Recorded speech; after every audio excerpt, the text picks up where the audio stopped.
But if you leave your name and number, we'll get back to you.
Self, and you don't realize it.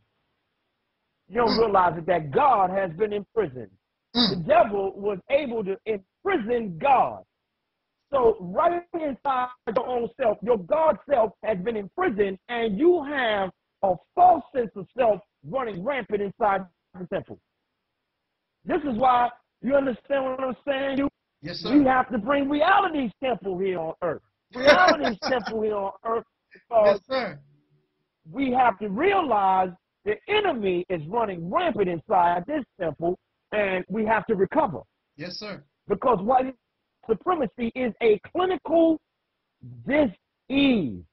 It is a dis-ease, and the dis-ease has been running for so long that they don't need, the white man don't have to continue to kick your ass on up front. He has made it so that he has gotten into you like a virus and you kick your own ass. Yes, sir. And it even has trickled down to some of us right here in the so-called conscious community. Right.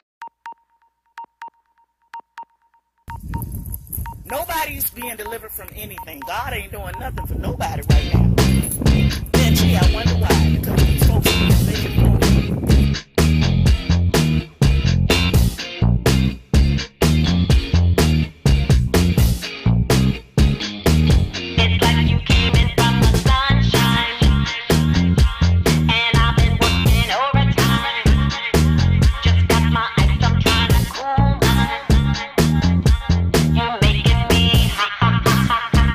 My name is Deborah Kennedy. I live in Texas, and I listened to Taalik's video regarding failure of prayer and God's so-called promises.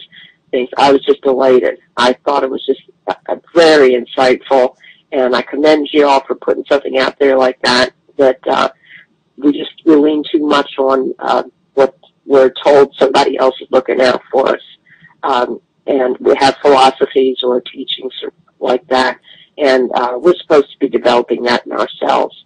And I appreciate Taalik's his powerful delivery. You don't need to call if you're busy, but I just want to pass that along. I was very impressed. Thank you so much. You take care now. Peace and love.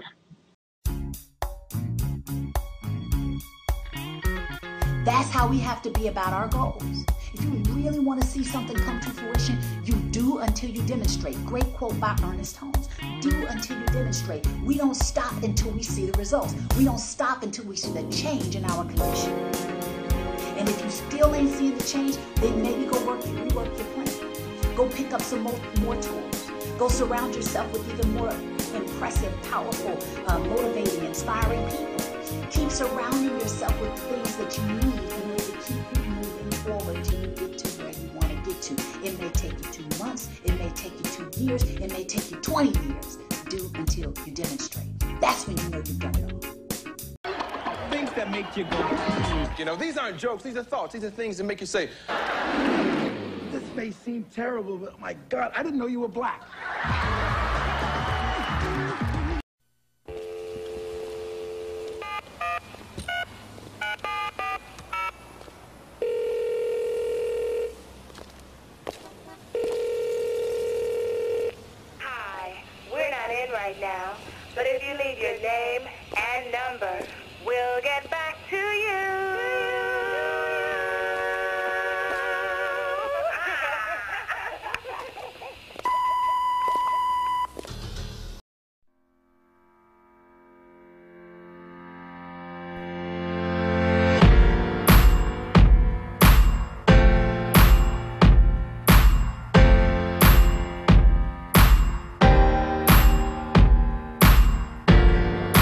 recent controversy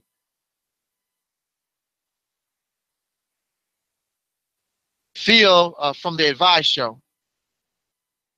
And I have a insiders, sort of like an insider's look into the mindset of our brother. And maybe we can understand, because I'm very sure that he's not the only one and won't be the last. So I've known Brother Phil. I forgot what his last name. What is his last name? I forgot what his last name is, but I've known Brother Phil for years. Brother Phil and his family, not just Brother Phil. Brother Phil said that his family, not just Brother Phil, was listening to Angel Snub 7 back in the day, 2008 or whatever. And it was myself, and there was a brother that called himself the Minister of Truth, T-Mont. All of us, we were talking on YouTube. At that time, Brother Phil was just a listener, and he said that Brother T-Mont was the one who inspired him to make him want to also do videos. And of course, he began to do that. And I supported Brother Phil when he began to make videos. And he called himself The Advice Show. And when Brother Phil first began The Advice Show, that's exactly what his show was about. It was about advice. Advice. That's all it was about.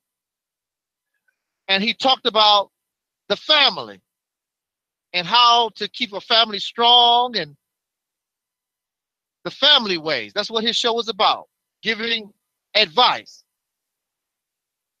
But what changed the format of his show was that Brother Phil was speaking about family, but his own personal family, his own personal family life, for whatever reason, I don't know really what was going on.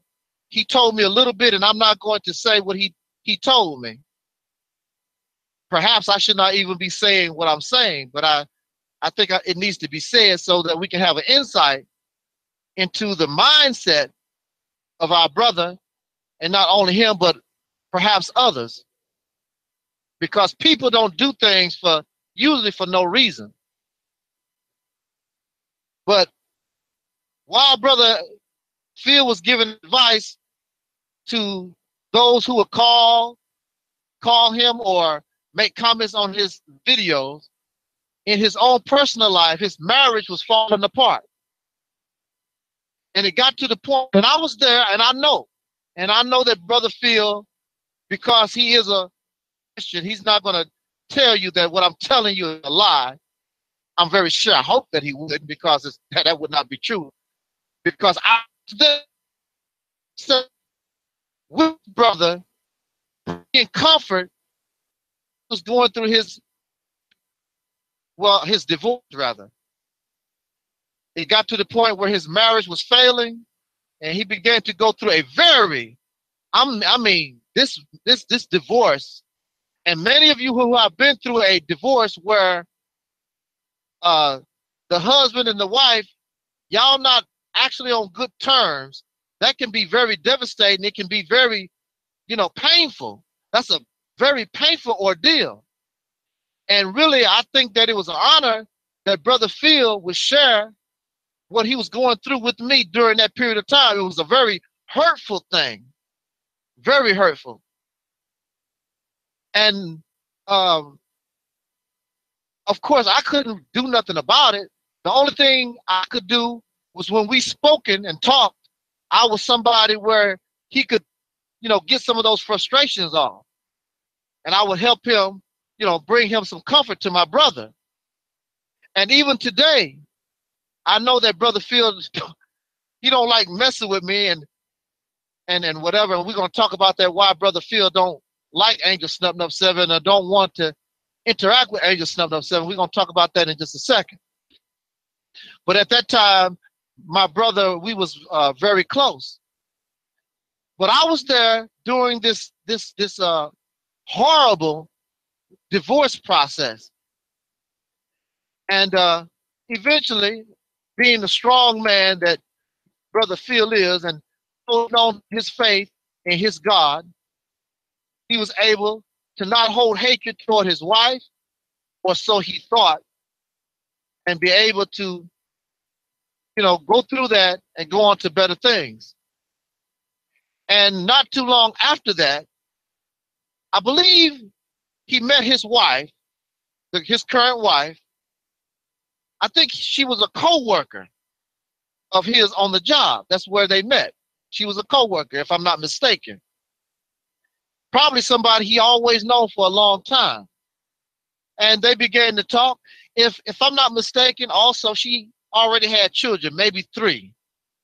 Brother Phil has about 3 or 4 children, something to that effect, I believe, if I'm not mistaken, something to that effect. But he began to get close to his current wife, and they began to talk. And next thing you know, Brother Phil is married. And when at that time, he told me about her, and I think that he sort of hinted maybe she's a Mexican or something, a Mexican person or whatever. I know that she was not a soul sister. I know that. And I've seen pictures of her. I don't know where she was, you know. I know that I just know for a fact that she wasn't a soul sister. From Mexican to Latino, I don't know. From the first time that he told me about her, I believe he described her more so like a Mexican type person. You know, maybe I don't remember him using the word Latino. But anyway, I even saw pictures of her. You know, many times. I don't think that Brother Phil really was trying to hide her. Let's be honest about it, because I've seen pictures of this woman. He's shown pictures of her on his Facebook. I've seen pictures of her. I know she was a very light-skinned person. Now, the current picture that I've seen of her, I did not see. Maybe she had a tan, she was in the sun, but I always seen darker. I seen her as a darker skinned person rather than the person that, you know, the picture that I've seen recently posted, which makes her more look like a, you know, more like a Caucasian type person. But I don't think that he really was hiding her. Many people said that he was hiding her. I've seen her before. So, I mean, and I know that he wasn't married to a soul sister. I know that. You know, he never said that this was a light-skinned black woman. Anyway, I was able to meet Brother Phil. I forgot what year it was, 2012, 11. I met him in Houston, Texas, in person, and the video is it should be found somewhere. Angel Snubbed Up 7 visits the Advice Show. He came.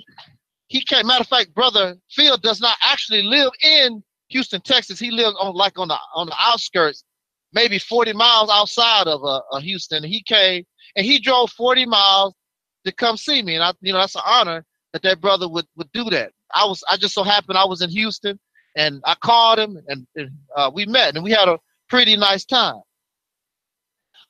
So with that said, myself and Brother Phil, we've always had a very cordial, and I would say loving type relationship. You know, that's my brother. And as far as I'm concerned, Brother Phil is my brother. And I'm not saying this to hurt nobody. I want people to have an understanding what has happened here. I'm telling you that just like so many people, we make decisions in our life due to certain experiences that we go through. So maybe it was intentionally, and maybe it was purposeful that Brother Phil would choose this person to be the one that he decided to fall in love with. I would assume that his ex-wife was a soul sister. I never seen a picture of her, but I also may assume that she might be sort of on the dark skin side of things. So my guess, this is just a guess, y'all, to the hurt and the pain that he went through, it's a possibility that he fell in love or was more attracted to this woman on the job because of her light skin color And our brother, whether he may admit this or not, it's a possibility because his wife was very brown or dark-skinned sister. It's a possibility that he's grown a hatred towards the black woman. And I will try to support this theory because based on his YouTube page, Brother Phil continued to work on his Facebook page, and whether he admits it or not, I think he was inspired by Tommy Sotomayor. The way Tommy Sotomayor set his page up and all that type of thing.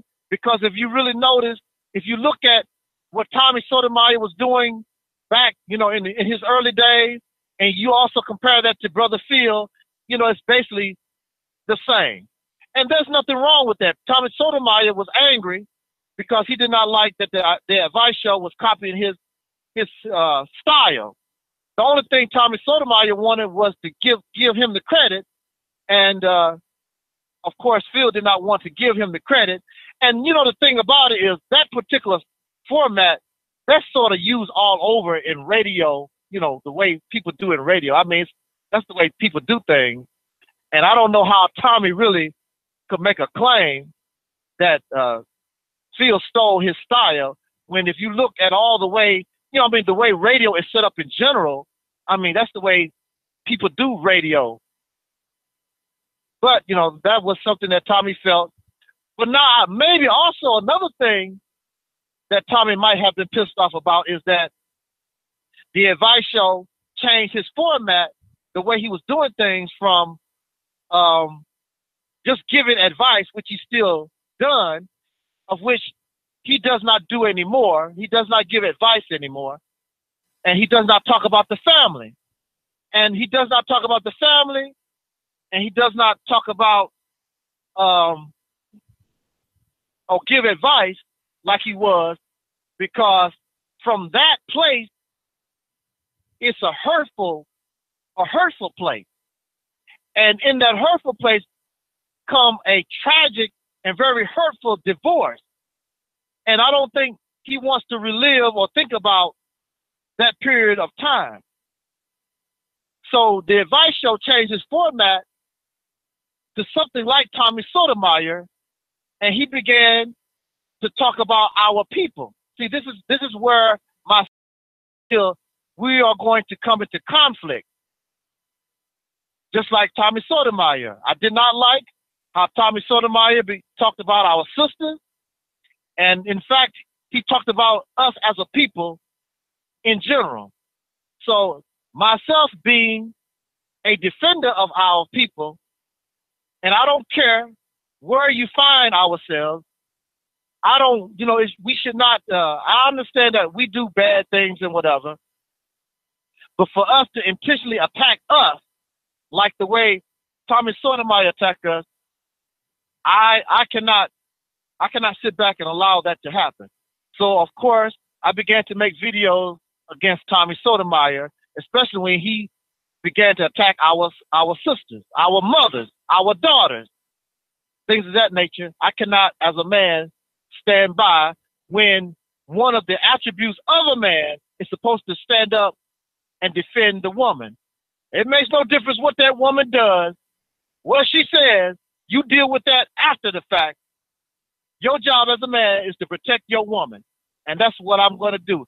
Anything else she does, we'll talk that one-on-one in private. We'll talk that one-on-one in love, not running around bashing and hurting our people. I'm not about hurting our people and causing our people harm. We already get hurt. We already get made mockery of. It does not make any sense that our own people, supposed to be part of us, we get on the side of our enemies and those who dislike us, and we begin to do the same thing. So I am not going to sit back and allow them to function without opening my mouth. But this is something that Brother Phil began to do. He began to do the same thing, calling our women hair hats and hooligans and all these different things. I never heard this from Brother Phil before. and he started calling the men thugs and thugettes and all this. I'm like, Phil, what are you doing? Brother Phil did not talk like that until after his divorce, until after the complication, what he had to go through in that divorce, when he had to fight his wife, which was a soul sister. So my conclusion is his attitude began to change because of the hurt and the pain he dealt from a black woman, and the black woman became a target. So Phil did talk about the brothers being thugs or whatever, but when you listen to his earlier videos around the time when him and Tommy Sotomayor was going back and forth, he was doing the same thing, attacking soul sisters. And of course, that's when I had to jump in and had to start saying something to Brother Phil about that. Now, Brother Phil got angry at me because he told me that I need that I need his permission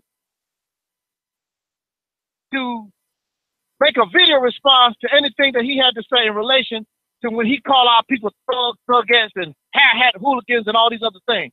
I don't need your permission. Just because we cool don't mean I need your permission. You put a video, you put an opinion in the public arena. I have the right, just like anybody else, to make a comment. And plus, you already know where I stand on that issue. I had the same problem with Tommy Sotomayor, and you coming in the same manner. Do you think just because we're supposed to be cool that I'm going to be silent and you doing the same damn thing that Tommy Sotomayor is doing? No, you're not going to bash our people. Wow. I don't give a damn what our people are doing. I'm not going for that. So you are on a side, you're on a side where that is opposite of where I stand. Again, I know our people do bad things. I know we practice detrimental behavior, but it's up to me to help our people, not to make mockery of our people. If a sister is a hooligan, what are you doing to help her see things in a better way? What kind of human being are you as an example? If you can judge somebody, then clearly your position, you must be a righteous person, and you're not. So we are supposed to be here to help our people. If a brother is a thug or a drug dealer, it's not for me to go to him and chastise him about what he's doing. We need to understand why people do what they do, and with love and an understanding, we try to help our people, not chastise them. I'm not into that. Yes, sir. I have a couple questions for you, my good. Monthly or bi-monthly, there's always some type of controversy going on in the quote-unquote Black conscious community. So I see the hot topic today is Phil of the Advice Show. So let us try to let us get back. Let us work our way back. Yes, sir. So, my good brother, just break it down. Phil of the Advice Show. Well, look here. I mean, I guess it's nice to talk about Phil, but see, it's just more feel good, just something to talk about. How do talking about Phil all day long, how does that help your condition? Tell me. To those in the listening audience, tell me, how does talking about Phil change your condition? How does it help your condition? It does nothing. Just because Phil, in his personal life, he wanted to marry a white woman, who cared? Oh, well, you see, Phil is talking all that pro-black stuff. You ain't doing nothing. You ain't doing nothing no different than Phil. And you married to a black woman. So what?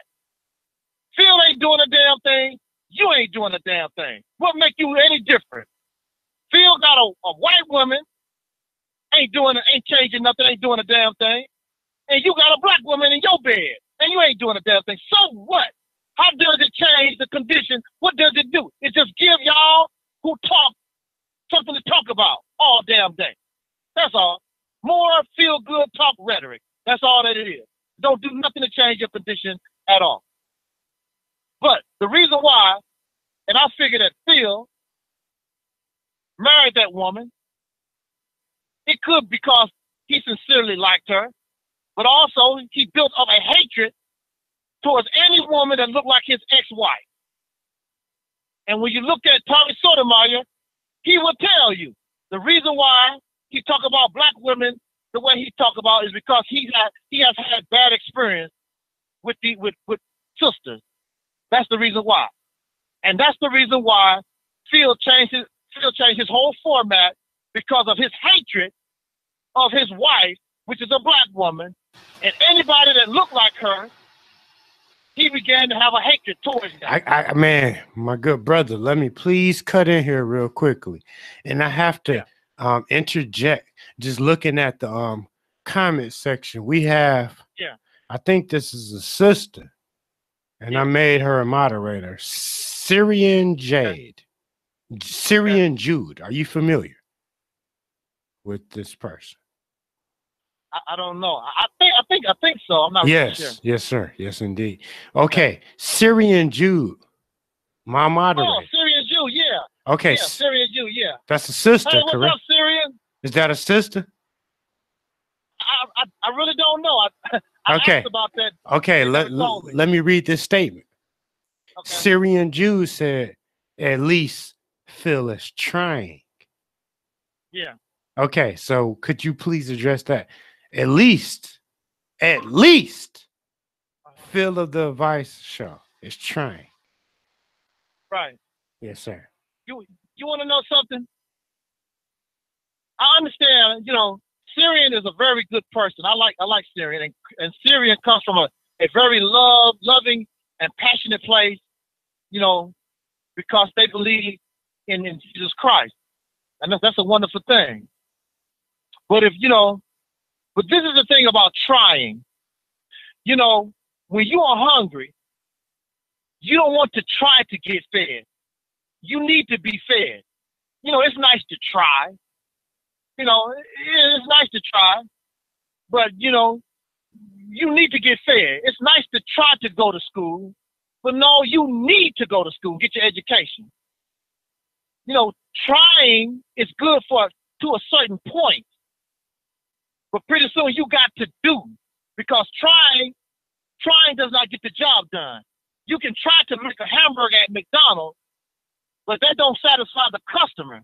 The customer needs a hamburger in their hand. So I understand that, well, yeah, he's trying. And there's a lot of people who try, but trying ain't always, it's not good enough. You have to produce and you have to solve a problem. You can't try to make a hamburger. You have to produce it and give it to the customer. You can't try to go to school. You got to go to school and earn a degree. You can't try to get fed. Your stomach don't care about you trying. Stomach don't care nothing. The stomach is only settled when you put food in the stomach, not because you're trying. So it's nice that Phil is trying. But see, I'm gonna tell you, the thing about Phil and many others,